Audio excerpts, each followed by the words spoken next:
Қайырлы күн, құрметті студенттер, құрметті әріптестер, осы шараға қатысушылар. Жаңағы осы шарамыздың басталуының алдында қарап отырған өздеріңіздің сюжеттеріңіз, сіздердің өткізген шараларыңызды қарап, баршамыздың көңіліміз толып отыр. Өте бір жақсы көңілмен қатысып отырмын. Осы шараға қандай керемет, біздің студенттеріміздің арасында осы сіздердей өзінің оқуына берілген жастарды жұмысшы мамандықтарын алу бағытында жетістіктерге жетіп отырған жастарды көру біз үшін, білім және ғылым министрлігі үшін өте маңызды. Сіздер Қазақстанның болашағын жасаушы жастарсыңдар. Сондықтан осындай сіздердей жастар өз ісіне сүйенген, өз ісін білетін мамандардың болғаны қандай керемет. Бүгінгі Республика колледждерінің топ 100 студенті байқауының жеңімпаздарын марапаттау рәсіміне енді жиналып отырмыз. Жоба қоғамның әлеуметтік саяси белсенді азаматтарын қалыптастыруға, адалдыққа жетелеуге, дарынды және бастамашыл жастарды тәрбиелеуге, студенттердің рухани және өзіндік дамуына ықпал етуге бағытталған. Жеңімпаздар онлайн дауыс беру арқылы анықталды. Бүгінгі күні жобаның осындай қызығушылық тауып, танымалдық пен шабыт креативті болғаны өте бізді қуантып отыр. Бұл байқауды Білім және ғылым министрлігі Талап холдингімен бірлесіп және жергілікті білім басқармаларымен бірлесіп 2 жылдан бері өткізіп келеді. Былтырғы жылы марапаттау рәсімі салтанатты түрде өткен. Биылғы жылғы санитарлық ахуалды ескере отырып, бүгінгі күні сіздермен осы онлайн форматта жолығып отырмыз. Осы форматта болса да, жаңағы көрсетіп отырған слайдтар, көрсетіліп отырған сіздер жайлы ақпараттар, сіздердің көрсеткен еңбектеріңізден қаншалықты үлкен жұмыс жасағандарыңызды көріп отырмыз. Бүгінгі жиынның себепкерлері топ жарған ең үздік студенттер. Сіздердің араларыңызда өзін-өзі басқару және волонтер қозғалысының көшбасшылары бар. WorldSkills чемпионаттарының және басқа да кәсіби шеберлік байқауларының қатысушылары мен жеңімпаздары бар. Ғылыми конференцияларға, олимпиадаларға, түрлі конкурстар мен спорттық жарыстарға қатысып жүрген жеңімпаздар да баршылық екенін көріп отырмыз. Әрине, әрқайсыңыз үшін бұл ерекше күн деп ойлаймын. Республикамыздың 500 мыңға жуық студенттермен байқауына қатысқан 338 студент арасынан сіздер өздеріңіздің талаптарыңыздың, білімдеріңіздің, шеберліктеріңіздің арқасында жеңіске жетіп отырсыздар бүгінгі күні. Білім және ғылым министрлігі, жалпы білім саласы, педагогтарыңыз, ата-аналарыңыз сіздерді әрине мақтан тұтатын болады. Мен сіздерге жеңіске салған еңбектеріңіз үшін шын жүректен тағы да бір алғысымды білдіремін. Сегодня на этом мероприятии, уважаемые участники данного мероприятия, дорогие студенты, собрались самые лучшие молодые профессионалы по итогам конкурса ТОП-100 студентов колледжей нашей страны. Министерство образования и науки гордится вами. И я лично говорю вам огромное спасибо за вложенные вами в победу умения и терпение. Очень здорово, что в нашей стране растут профессионалы такого высокого класса.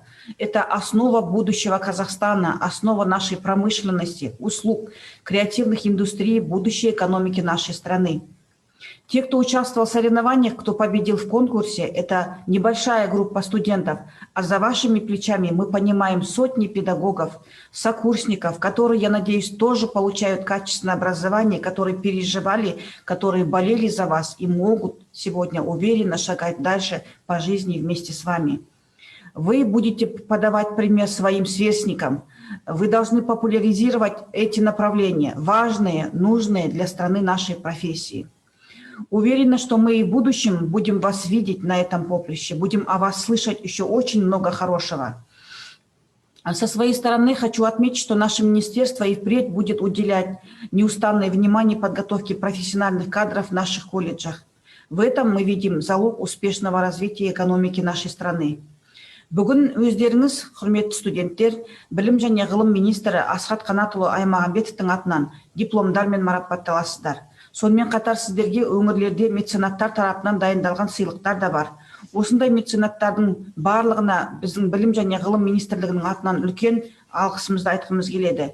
Өйткені жұмысшы мамандықтарды дайындау әрине де мына еңбек нарығымен қатар, кәсіпорындармен қатар бірге жүріп отыратын қозғалыс. Осы орайда осындай түсініп, сіздермен бірге, біздермен бірге осы сайысқа қатысушыларды қолдап жатқан барлық әріптестерімізге, барлық біздің қолдаушыларымызға, меценаттарға үлкен алғысымызды айтамыз.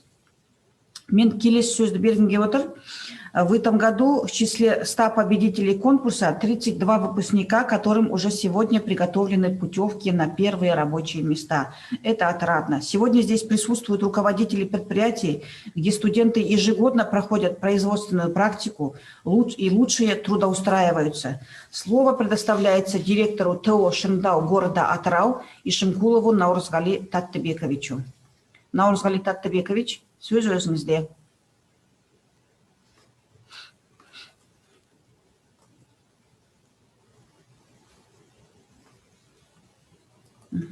Сізді тыңдап отырмыз. Наурызғали Таттыбекович, қатысып отырсыз ба? Дауысыңыз естілмей жатыр ма?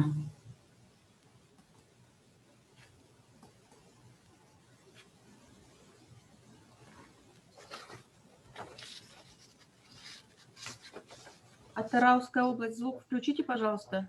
Вас не слышно. Құрметті Шолпан Танатына, құрметті бүгінгі шараға қатысушы қонақтар, студенттер.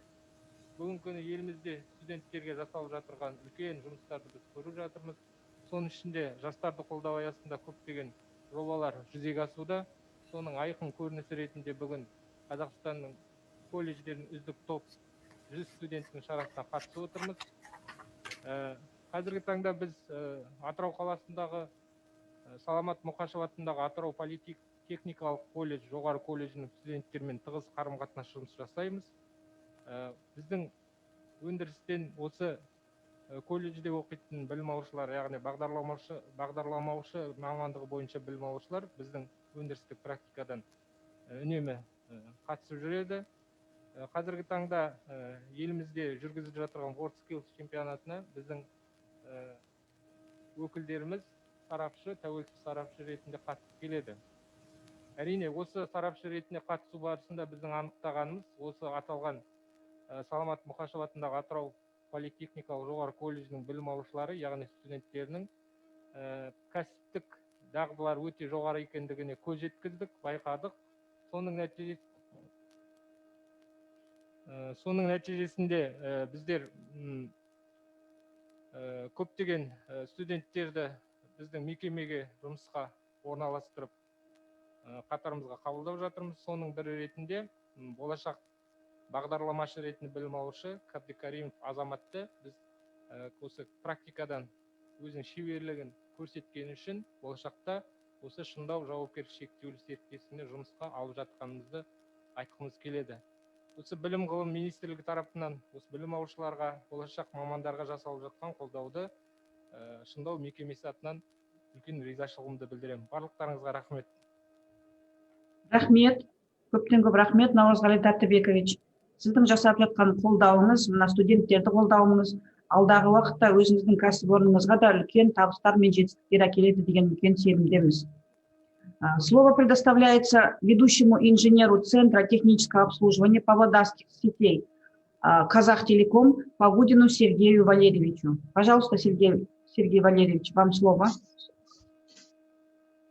Добрый день, уважаемые участники и призеры республиканского проекта ТОП-100 студентов Республики Казахстан. От имени Центра технического обслуживания Павлодарского ТУМС АО «Казахтелеком» приветствую вас в этот знаменательный день. Сегодня в стране создают все необходимые условия и возможности для формирования интеллектуальной молодежи. Можно смело утверждать, что реализация всех проектов, идей и планов на будущее – это всего лишь вопрос времени. Очень отрадно, что в колледже широко практикуется дуальное обучение. Многие студенты колледжа работают в различных структурах нашего акционерного общества «Казахтелеком». Мы с удовольствием принимаем студентов на практику. Те, кто показал себя с наилучшей стороны, специально трудоустраиваем. Пропал. Наша компания заинтересована в том, чтобы выпускники остались у нас работать после завершения учебы, а студенты заинтересованы в престижной и стабильной работе. С Высшим колледжем электроники и коммуникаций у нас давно сложились хорошие рабочие взаимоотношения.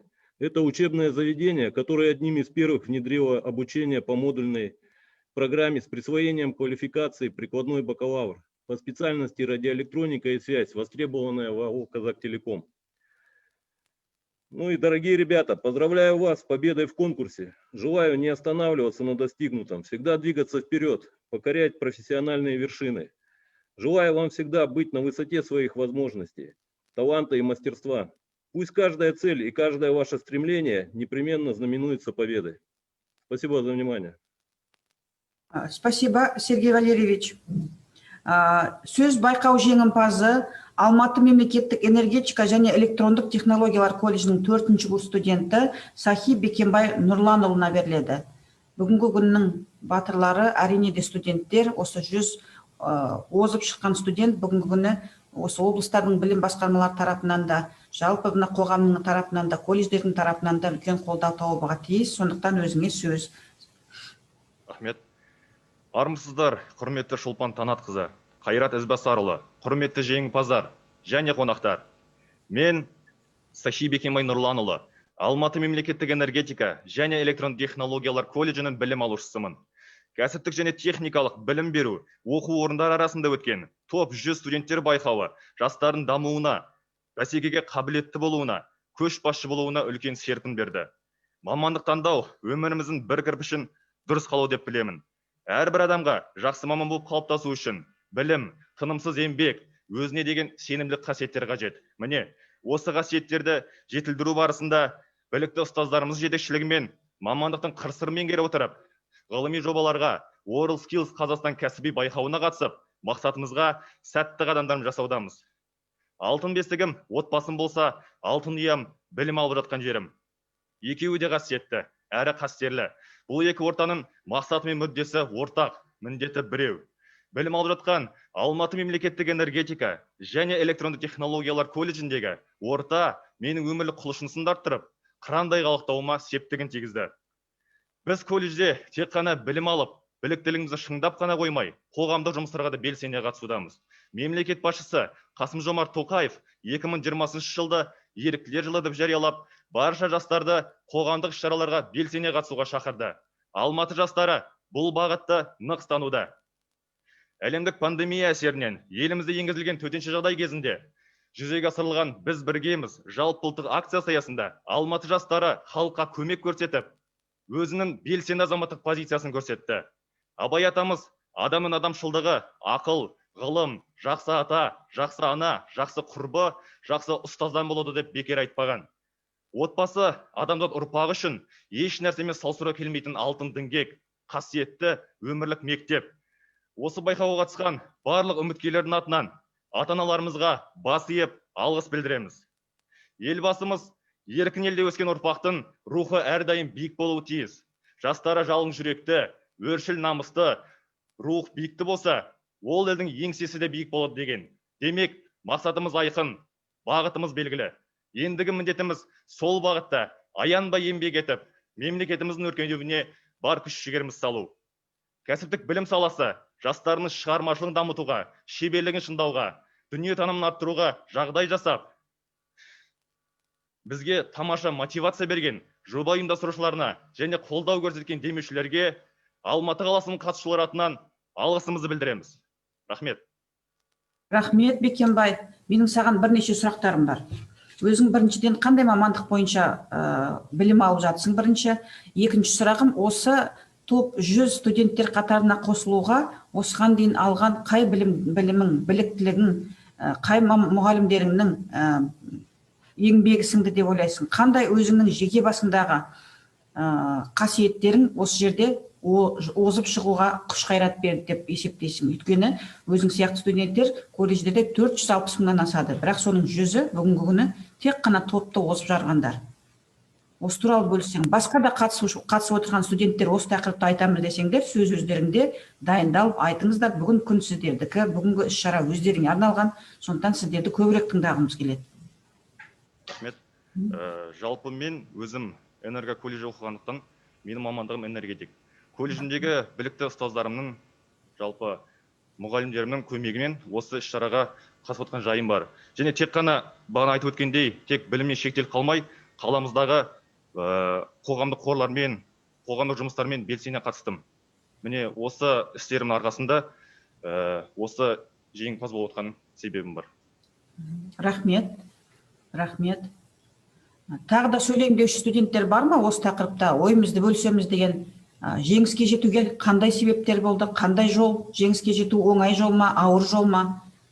Кім үшін қандай әсер берді? Осы бойынша бөлісем деген студенттер болса, сіздерді тыңдайық. Рахмет, Бекенбай. Біз сөзімізді арқылай жалғастырайық, бірақ араласам деген, сөз сөйлеймін деген студенттердің барлығына сөз береміз. Сондықтан қолдарыңызды көтеріп, мына онлайн режим болғандықтан айтып отырыңыздар. Уважаемые студенты, я вас призываю высказываться, делиться. Я думаю, что у вас очень много эмоций, очень много того, чем вы хотели бы поделиться с нами, поделиться со своими сверстниками, чтобы вас услышали другие студенты колледжей. Я еще раз говорю, что их 460 тысяч, более 460 тысяч, поэтому им тоже очень интересно, потому что конкурс будет продолжаться, и в следующем году мы бы очень хотели, чтобы претендентов было еще больше, чтобы профессионалов своего дела мы готовили вот на основе того, что все студенты будут стремиться и показывать нам результаты, еще будучи студентами. Поэтому я вас приглашаю высказываться, говорить. Наше сегодняшнее мероприятие освещается в социальных сетях. Вот в прямом эфире нас слушают, вас слушают ваши родители, вас слушают ваши преподаватели, общество наше смотрит. Поэтому давайте мы вас будем слушать. Сейчас слово предоставляю Клименко Алине Григорьевне, студентке 4-го курса гуманитарного колледжа города Нур-Султан. Пожалуйста, Алина. Хайрлы кун, уважаемая Шолпан Танатовна и участники проекта. Для меня большая честь выступать сегодня перед вами и от лица молодого поколения. Хочу выразить огромную благодарность нашему президенту, лидеру нации за независимость, спокойствие в нашей стране, поддержку и реформы в образовании. Это в первую очередь. И я, как будущий педагог, понимаю, что насколько это сложная и ответственная задача, очень тонкая работа, требующая большой отдачи. И очень интересно чувствовать, какой силой вашего интеллекта и силой вашей формируется человек. Я студентка 4-го курса гуманитарного колледжа столицы, 15-кратная чемпионка Республики Казахстан, чемпионка, поэтому я как опытный спортсмен знаю, насколько тяжело нужно ставить для себя поставленную цель, добиться ее. И поэтому я сейчас здесь добилась своей цели, чему очень рада и благодарна вам за то, что вы даете такую возможность в наше время молодежи показать себя, показать с лучшей стороны. Хочу выразить огромную благодарность своему гуманитарному колледжу за все знания и навыки, которые я там получила, практику прохожденную, которую мы проходили в дошкольном обучении, школьном обучении, она, несомненно, дает большой опыт, который пригодится мне далее. Я очень надеюсь, что мне этот опыт пригодится. Благодарю всех за этот конкурс. Мне очень приятно было участвовать. Спасибо всем, кто за меня голосовал. поддерживал и болел. Мы патриоты своей страны, готовы сделать этот мир ярче, краше, ну и, конечно же, для будущего наших счастливых детей. Спасибо за внимание. Спасибо, Алина, большое тебе. Қайырлы күн баршаңызға. Мен Иманжан Альбина Батырғалиқызы, Алматы мемлекеттік политехникалық колледжінің 3-ші курс студентімін. Болашақ киноиндустрия және телевизия саласының маманымын. Еліміздің ертеңі білімді де білікті жастардың қолында. Яғни біз жастар келешектің, яғни болашақтың алтын діңгегіміз. Қазіргі таңда алып жатқан сапалы біліміміздің арқасында келешекте өз ісіміздің шеберлері атанып, ел дамуына, халықтың өркениетіміздің әлемдік аренадағы абыройының артуына өз үлесімізді қосқымыз келеді. Біз жастар ол үшін бар мүмкіндіктерді қолданамыз. Осындай ұйымдастырылып жатқан жобалар мен жастарға көрсетіліп жатқан қолдаулардың арқасында біздер алға жылжуға деген үлкен мотивация аламыз. Рахмет. Үлкен рахмет, үлкен рахмет. Айта ғой. Сәлеметсіздер ме? Мен Алматы облысы Талдықорған агротехникалық колледжінің 3-ші курс студентімін. Талдықорған агротехникалық колледжі біз жыл сайын осы конкурсқа қатысып отырамыз. Біз үшін үлкен мүмкіндік береді. Және де осы ұйымдастырып отырған қатысушыларға өзіміздің алғысымызды білдіреміз. Осы марапатты иеленіп жатқан әрбір студентті шын жүрегіммен құттықтаймын. Осы жастарға айтарым, қазір бой емес, ой жарыстыратын заманда алма піс аузыма түс деп жатудың өзі әбестік. Жалын мен жігерді, ізденіс пен талпынысты талап ететін жастық шақта жұмыла жүріп, көптеген биік шыңдарды бағындырып, еліміздің дәрежесін жоғары сатыға көрсету біздің басты міндетіміз деп білеміз.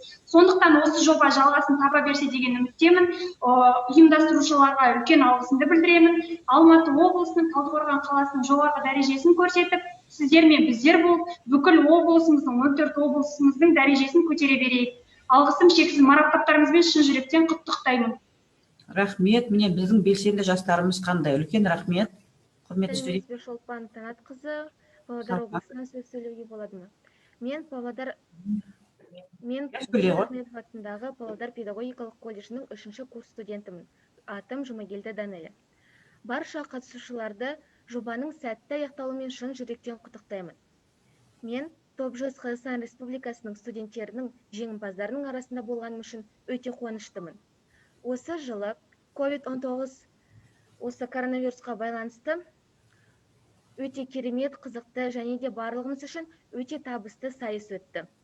Барлық ұйымдастырушыларға айтатын алғысым шексіз. Себебі осындай жоғары кәсіби жобалар жасөспірімдерді тек қана ынталандырады. Олардың бойындағы жігерлікті, намысшылдықты, еңбекқорлықты тәрбиелейді.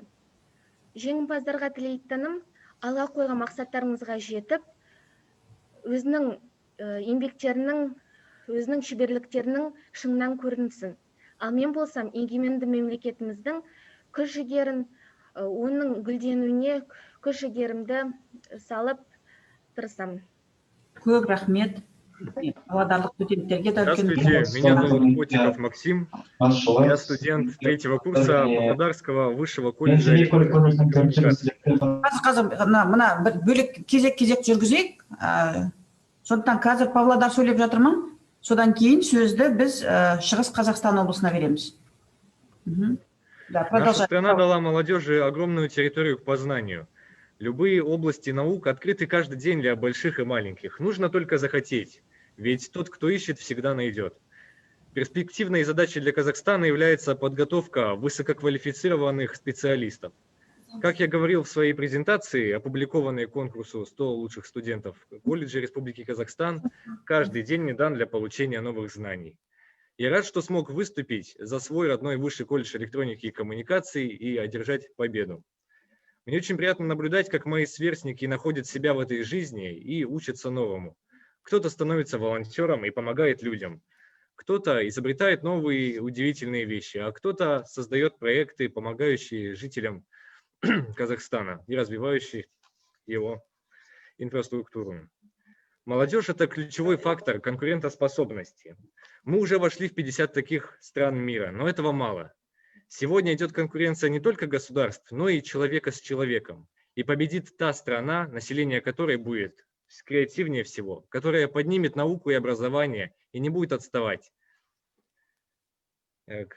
Именно от вас, от вашей энергии, знаний и патриотизма зависит будущее Казахстана. Это я говорю всем, всей казахстанской молодежи. Так говорит наш Елбасы. Кто-то может сказать, что обучение и самообразование – это удел молодежи. Однако на самом деле человеку никогда не поздно повысить собственный уровень для личностного роста. Мне лишь хочется, чтобы молодежь не тратила время впустую. Ведь как-никак, а молодость не постоянна. Спасибо за внимание. Спасибо большое нашим павлодарским студентам. Теперь послушаем Восточный Казахстан. Қайырлы күн, құрметті басшылық, студенттер, ұстаздар және достар. Мен Семей көлік колледжінің 4-ші студенті Фархад Ислам Фархадұлы. Біріншіден маған уақыт бөліп қолдап дауыс берген баршаңызға өз алғысын айтқым келеді. Сонымен қатар кураторымыз Қыдырғалиқызын 4 жыл бойы студенттерге алға жетелеген қабілеті үшін, ұйымдастырушылық қасиеті үшін алғыс айтқым келеді. Поздравляю руководство, всех преподавателей, друзей моих родных, оказавших поддержку, так как эту победу я считаю победой всей нашей команды. Рахмет. Мы знаем, на республиканском этапе конкурса участвовало 338 студентов, где по итогам голосования, набрав 2340 голосов, я стал победителем конкурса топ-100 студентов Республики Казахстан.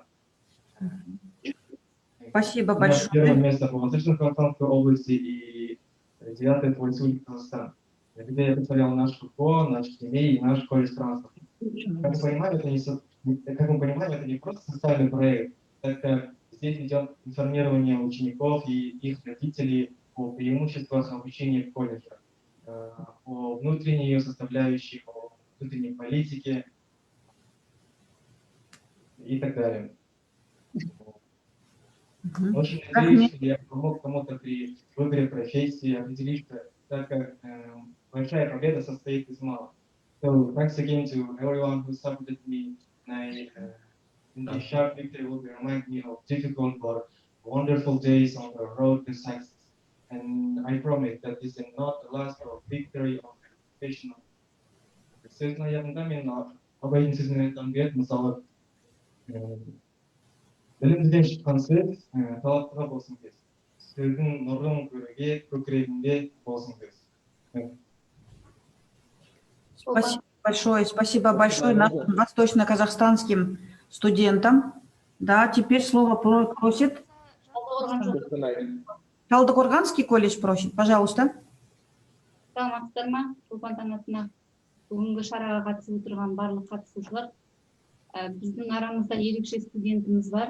3-ші топтағы жаңағы құлағы нашар еститін биылғы топ студентке қатысып, 1-ші жыл және жеңімпаз болып отыр. Өзінің бір құттықтау сөзін айтсам дейді. Ой, көп рахмет, әрине де. Сәлеметсіздер ма? Қазір тыңдап алайық, Талдықорғанның сөзі аяқталған жоқ әлі. Топ-студентке қатысқан студенттерге тілейтінім денсаулық, жеңістеріңіз ұзағынан болсын. Колледжге түскеніме өте қуаныштымын. Биыл 1-ші рет осындай шараға қатысып, жеңімпаз атандым. Талдықорғандағы әріптестерім, өзімнің студенттерім, ұжымым мені қолдап, дауыс бергендеріне үлкен рахмет айтамын. Биыл біздің колледжімізге 85 жыл толып, үлкен той болып жатыр бізде. Көптеген іс-шаралар өтіп жатыр. Мен өзім сүйрет алғанды ұнатамын және көптеген республикалық, облыстық байқауларда жеңімпаз атанған студентпін. Маған өзімнің мамандығым ұнайды. Назар қойып тыңдағандарыңызға рахмет. Рахмет. Бұл студенттің атын қалай дедіңіз? Нәби Диаз, Талдықорғандағы студенті. Нәби Диазға біз үлкен табыстар тілейміз. Қандай керемет мамандықты игеріп жатсыз бүгінгі күні. Бұл игеріліп жатқан мамандық әрине де біздің қоғамымызға, біздің экономикамызға зор үлес әкелетін сала. Сондықтан алдағы уақытта сені осы өзің оқып жатқан салада биік жетістіктерге жетуге шын жүректен біз тілектеспіз. Өте мақтанып, қуанып отырмыз бүгінгі өзіңнің талабыңды көріп. Рахмет. Қазір Добрый день, уважаемая Шолпан Танатовна. Я от имени нашей активистской молодежи хотел бы тоже выразить благодарность за организацию данного проекта. Меня зовут Кужамар Жасулан, студент 4-го курса, обучаюсь в Хромтовском горно-техническом высшем колледже. Являюсь победителем республиканского проекта ТОП-100 студентов колледжей Республики Казахстан. Для меня честь участвовать в данном проекте и оказаться в числе победителей. Я хотел бы выразить огромную благодарность всем, кто был на пути к этой победе. Также хочу признательность ко всем, кто предоставил мне возможность отличиться и показать результат.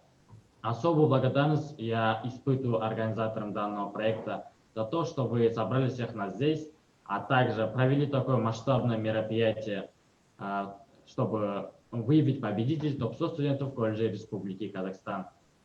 Участие в данном проекте придало мне огромные силы и уверенность в завтрашнем дне. Это говорит, что передо мной открылись широкие перспективы.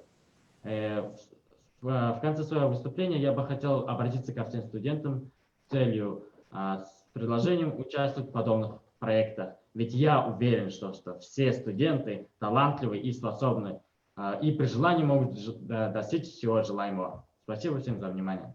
Рахмет, большое спасибо. Я смотрю, у всех студентов есть желание высказаться. Это очень радует.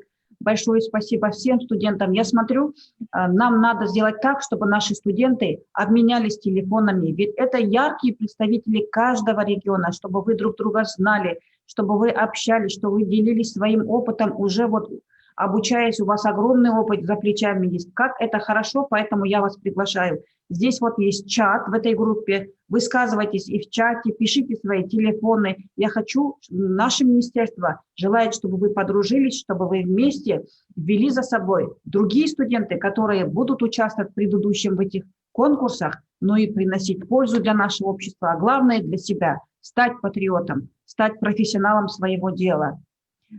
Очень большое спасибо. Я сейчас хочу слово предоставить Тимур Николаевичу Казымину, город Шымкент. Пожалуйста, вам слово. Құрметті Шолпан Танатовна және жиынға қатысушылар, біріншіден келе жатқан тұңғыш президент күнімен және тәуелсіздік күнімен құттықтаймын. Менің жасым 18-де, Шымкент политехникалық колледжінің студентімін. Осы мамандығым электроэнергетика саласына байланысты. Этот проект большая мотивация для всех студентов Казахстана. Как вы уже сказали, за всеми победителями стоит огромный труд всех педагогов. Но, к сожалению, с нашего Шымкента прошло всего 4 человека, но участвовали 22. Спасибо большое за оказываемую поддержку. Еще раз поздравляю всех с наступающим праздником Днем Первого Президента и Днем Независимости Республики Казахстан. Рахмет. Рахмет, Рахмет. Пожалуйста, кто желает еще высказаться? Костанай. Костанай, да, пожалуйста. Меня зовут Усен Санат, я студент Костанайского политехнического высшего колледжа. Быть в числе победителей конкурса ТОП-100 лучших студентов Республики Казахстан для меня это огромная честь. Хочу поблагодарить всех, кто помог мне в голосовании. Это мои родители, друзья, также преподаватели, которые дают нам не только знания, но и уроки жизни. А также хочу поблагодарить Управление образования. Спасибо большое нашим студентам из области. Да, пожалуйста, я думаю, вы закончили.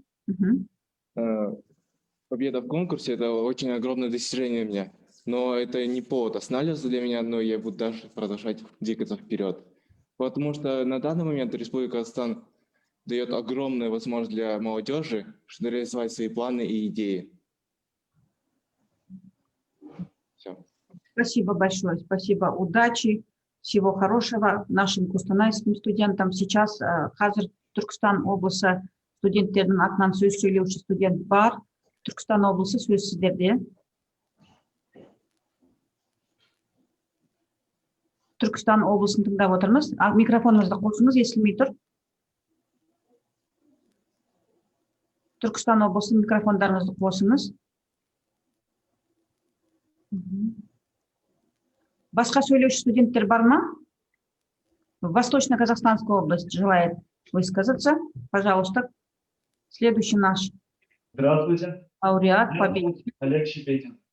Я являюсь студентом Высшего государственного медицинского колледжа имени Дюсенбека Алматаева. Обучаюсь по специальности сестринское дело с квалификацией массажист. Я очень рад, что мне выдалась такая возможность принять участие в таком республиканском проекте. В связи с этим я хочу выразить огромную благодарность организаторам за проведение такого замечательного проекта. Также хочу выразить благодарность администрации колледжа Саяту Заманбековичу, Гульжан Райхановне, нашему куратору инклюзивной группы Разбике Куляевне, которая оказывает нам всяческую поддержку и уделяет огромное количество времени с нашей группой. Также выражаю благодарность всем преподавателям и студентам. Благодаря вашей поддержке, благодаря вашему голосованию я стал победителем. Свою победу я расцениваю как нашу общую победу колледжа.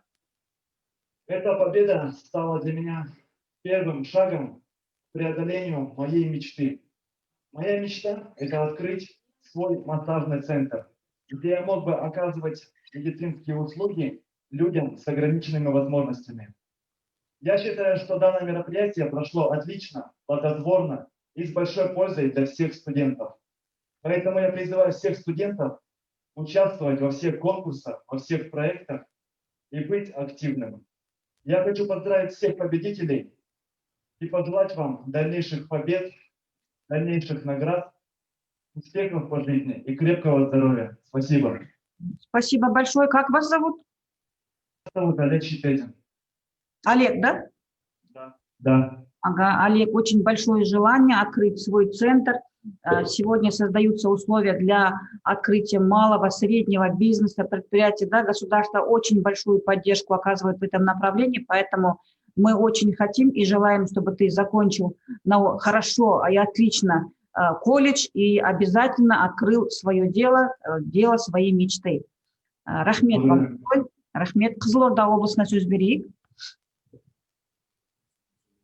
Қызылорда облысынан сөз сөйлеуші студентіміз бар екен.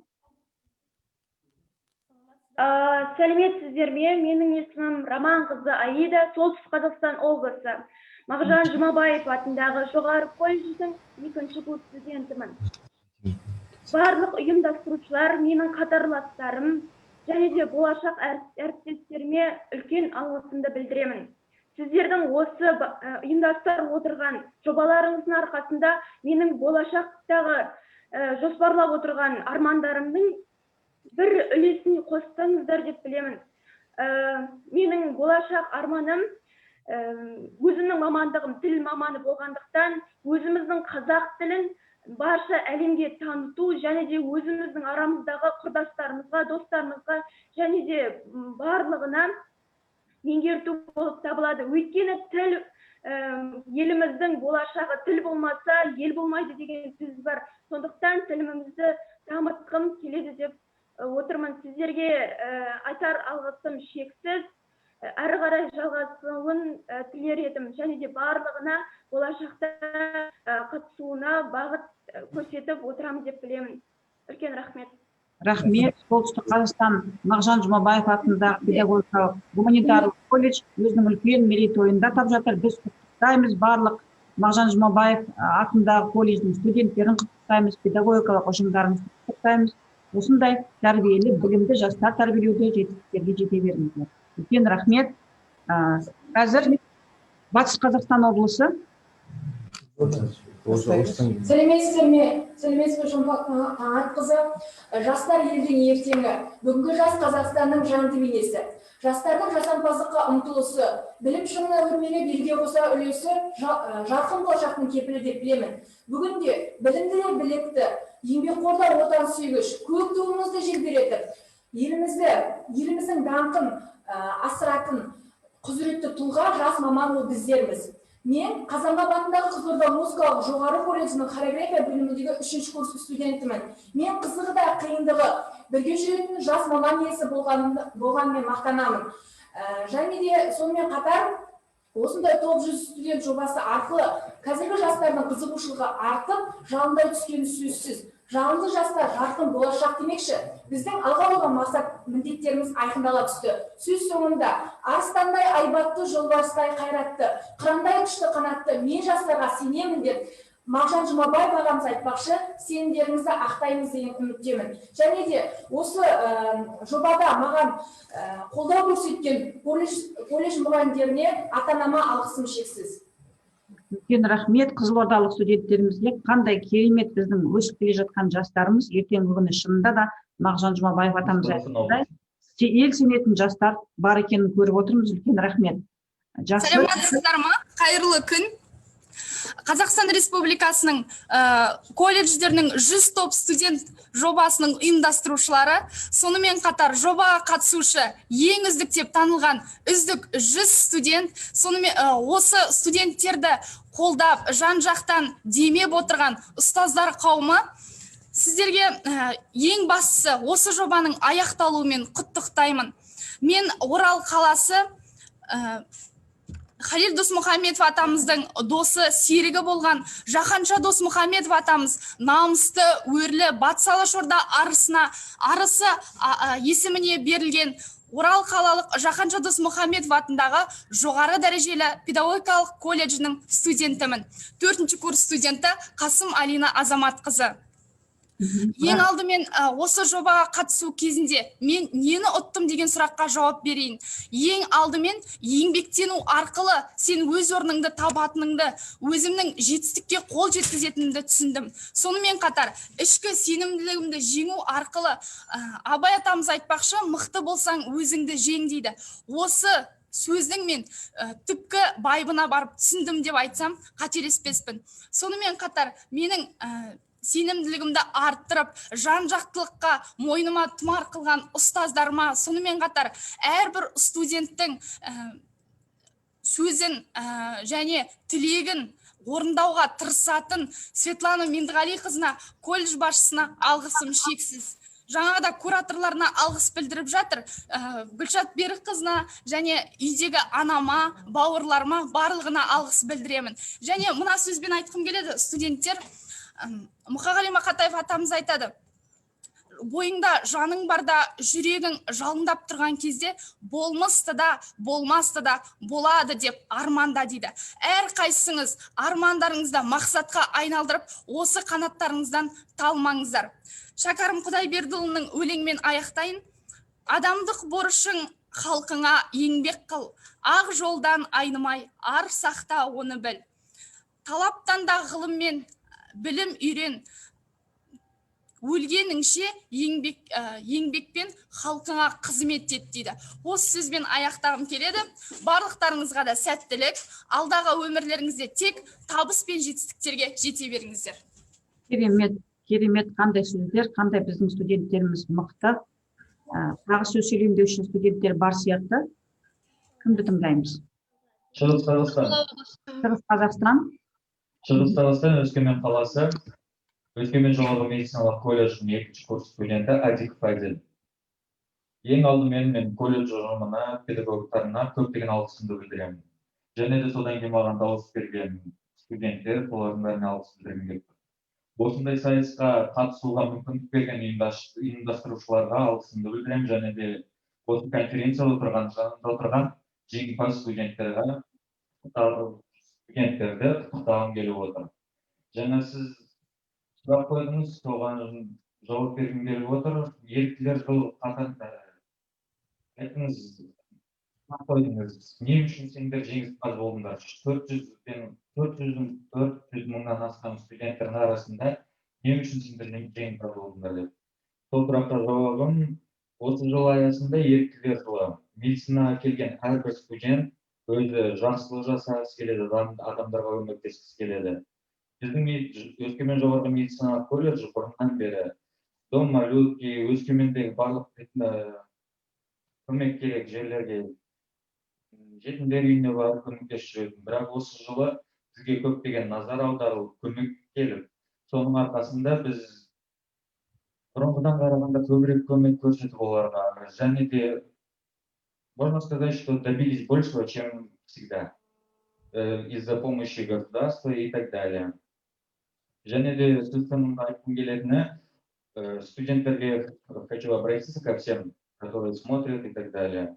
Надо быть чуточку добрее, надо помогать всем людям. Даже когда закончится год волонтера, мы должны помогать всем прохожим, помогать чем можем, помогать детям, помогать престарелым людям. Никогда нельзя забывать о доброте. Үлкен рахмет, большое спасибо восточно-казахстанским нашим студентам. Добрый день. Да, пожалуйста, это кто у нас? Жансүгіров колледжінің 2-ші курс студентімін. Талдықорған қаласы Жансүгіров колледжінің 2-ші курс студентімін. Бұл жобада жеңіске жеткеніме өте қуаныштымын және барлығына шын жүректен алғысымды білдіргім келеді. Бұл жобада жеңіске жеткен себебім мен мүмкіндігі шектеулі жандарға көмек көрсету жобасымен 1 миллион грант ұтып алып, осы жоба бойынша қазіргі таңда колледжіміздің еріктілермен бірге жұмыс істеудеміз. Және мүмкіндігі шектеулі жандарға қол ұшымызды созып жатырмыз. Осы жобаны жеңу арқасында мен осы Қазақстан Республикасы колледжерінің топ 100 студентінің жеңімпазы атандым. Сол себепті барша студенттерге және студенттерді, ұйымдастырушыларды шын жүректен құттықтаймын және көп-көп рахметімді айтамын. Ақмола облысы. Ақмола облысын тыңдайық. Армысыздар, құрметті қауым. Мен Аманжолова Аққу-Қорған қызы, Жанайдар Мусин атындағы Көкшетау жоғары Қазақ педагогикалық колледжінің 4-ші курс студентімін. Республикалық үздік 100 студент қатарында болу мен үшін үлкен мәртебе. Бұл сайыстың негізгі мақсаты болашақ жас мамандарды жан-жақты дамытып, өз мамандығына деген қызығушылығын арттыру. Мен де өз бағымды сынап, осы сайысқа қатысып, жеңіске жеткеніме өте қуаныштымын. Барлық жеңімпаздарды шын жүректен құттықтаймын. Мені қолдаған колледж ұжымына шексіз алғыс білдіремін. Болашақта осы үмітті ақтап, өзім таңдаған мамандық саласында білікті, кәсіби маман атанып, еліміздің іргетасын қалар азаматшалардың бірі болу менің басты мақсатым. Және де сөз соңында, сен де бір кірпіш дүниеге кетігін тапта бар қалан деп Абай атамыз айтқандай, осы жетістікпен тоқталмай, ары қарай әрдайым қозғалыста болып, алға ұмтылып және де барлығына тек қана сәттілік тілеймін. Рахмет. Рахмет ақмолалық студенттерге. Қайырлы күн барша жоба ұйымдастырушылары және жоба жеңімпаздары. Менің аты жөнім Бекболатұлы Санжар және мен Атырау политехникалық жоғары колледжінің студентімін. Естіліп тұр ғой да? Иә, естіліп тұр, Атырау. Жеңіске жету жолы өте қиын болмады деп те айта алмаймын, оңай болды деп те айта алмаймын. Жобаға қатысу барысында көптеген нәрселерді үйрендік және де түйдік. Қазіргі таңда адам мен адамды теңестіретін білім дейді ғой. Өзіміздің біліміміздің арқасында және де тапқырлығымыздың арқасында осындай жеңіске жеттік деп ойлаймын. Және де осы жыл жаңа айтып кеткенде волонтерлар жылы. Осы волонтерлар жылының қалған айларында тағы да осы Қазақстан Республикасының жастары болып үлкен жетістіктерге жетеміз деген ойдамын. Және мен соған сенемін. Рахмет. Рахмет, көптен көп. Ал Петропавловск құрылыс экономикалық колледжі. Добрый день, я Бекмурзаева Салима, студентка 3-го курса Петропавловского строительно-экономического колледжа по специальности строительство и эксплуатация зданий и сооружений. Этот проект дал нам шанс показать себя. Я считаю, что это большой шаг для реализации себя как специалиста. Я хочу поблагодарить организаторов за проведение, а также студентов за активное участие в данном проекте. Рахмет, большое спасибо. Будущие наши строители. Удачи, всего хорошего. Давайте, ребята, мы сейчас предоставим слово, послушаем Алтынбекова Бекзат Кумарұлы. Человек, который поддерживает студентов Карагандинской области, не раз участвует в мероприятиях, проводимых Министерством образования. Большое вам спасибо. Сізге сөз, Бекзат Кумарұлы. Құрметті Шолпан Таңатқызы, қадірлі әріптестер, және бүгінгі осы алқалы жиынға қатысып отырған елдің ертеңгі болашағы, біздің жаңағы ертеңгі алаңдаушылығымыздың басымдылығын жеңіп, үмітімізді арттырып отырған бүгінгі Қазақстан Республикасының 100 үздік студенттері бүгін міне сіздердің үлкен жетістіктеріңізбен Қарағанды облысының барша азаматтардың атынан, арқа жұртының атынан ерекше құттықтағым келеді. Бүгін міне ғылым және білім және ғылым министрлігі ұйымдастырған топ 100 студент бұл жобасы жастарға ерекше серпін беретін, алдағы уақытта үлкен жалғасын табатын үлкен жобалардың бірі деп есептеймін. Сондықтан мен Қазақстан Республикасы білім беру ісінің қызметкері есебінде білім меценаты деген құрметті аттың иесі ретінде қашанда осындай бір жақсы жобаларды қолдауды мен азаматтық парызым деп есептеймін. Бүгін міне осы Қазақстан Республикасы бойынша таңдалған 100 студенттің ішінде жоғары ұпай көрсеткен Балтабай Мәдина, Асыл Жасұлан, Тұрғанбек Асылхан, Қасым Алина, Шакарова Айгерім, Казмин Тимур, Климененко Алина, Қуандық Нұрайым, Фархатов Ислам, Сақи Бекембай сынды бүгін міне осы үздік танылған осы 10 студентке 100 мың теңгеден осы бір сағаттың көлемінде арнайы есеп шоттарына менің атымнан сыйақы түседі. Бұл енді бүгін міне әр облыстан, бұның ішінде үшеуі Түркістан облысы болатын болса, біреу жаңа ғана сөз сөйлеген Батыс Қазақстандағы Алина деген біздің қызымыз, одан жаңағы Фархатов Ислам деген баламыз сөз сөйлеп жаңағы елдің алдында үлкен өз белсенділіктерін танытып жатыр. Сондықтан құрметті Шолпан Таңатқызы, біз алдағы уақытта осы жобаның тікелей қолдаушысы ретінде оның осы бір игілікті істі жалғастырамыз деп есептейміз. Сондықтан бүгінгі ғылым және білім министрлігінің ұйымдастырған үлкен жобасына қашанда сәттілік тілеймін. Алла жақсы күндерде кездесейік. Бүгін мына өзіңіз көріп отырған жастар, ол сіздер мен біздердің бүгінгі сенімімізді ақтайтын, ертең ғылым мен техниканың дамуына орасан зор үлес қосатын жастар деп есептеймін. Сондықтан бұлардың жарқын болашағына мен сенем. Сондықтан айналайындар, ел үшін, жер үшін қызмет жасауда мансаптан көрі арларыңды, абыройларыңды биік қойып, елім үшін, жерім үшін деп қызмет жасау керек. Алда міне тұңғыш президент күні келе жатыр. Осы елбасының бағын тілегін келеді, елбасының даналығын тілегін келеді. Елбасы дегеніміз өзінің даналығымен дараланып, бүкіл осы тәуелсіздікті қазақ деген елге, ұлтқа алып берген үлкен тұлға тарихи. Сондықтан мен тағы да айтқым келеді, сол мереке құтты болсын. Алда тәуелсіздіктің 30 жылдығы келе жатыр. Сол жылдарда сіздердің әрбір еңбектеріңіз елдің еңсесін көтеруге, елдің экономикасын көтеруге, елдің ғылым мен техниканың биік шыңға жетуіне қызмет жасайтын сіздердің жақсы жобаларыңыз болады деп есептеймін. Баршаңызға амандық тілеймін. Және осындай жобаға өзімнің сіздерге қолдаушы болып қатысқаныма өзімді бақытты деп сезінемін. Әрбір бала қуану керек жетістігімен. Сондықтан бүгін білім және ғылым министрлігі орасан зор алғысымды айтқым келеді. Асхат Қанатұлына, Шолпан Таңатқызы алдағы уақытта осындай жақсы жобаларды қолдауда мен сіздермен бірге боламын деп есептеймін. Амандық болсын. Рахмет, Бекзат Құмарұлы, үлкен рахмет. Мына жастарды қолдауыңыз ертеңгі күні өзіңіздің кәсіпорныңызға, өзіңіздің ісіңізге үлкен берекесімен, қайтарыммен болсын. Әрқашанда тілектеспіз, еңбегіңіз жана берсін. Мына барлық студенттердің атынан өзіңізге алғысымызды білдіреміз.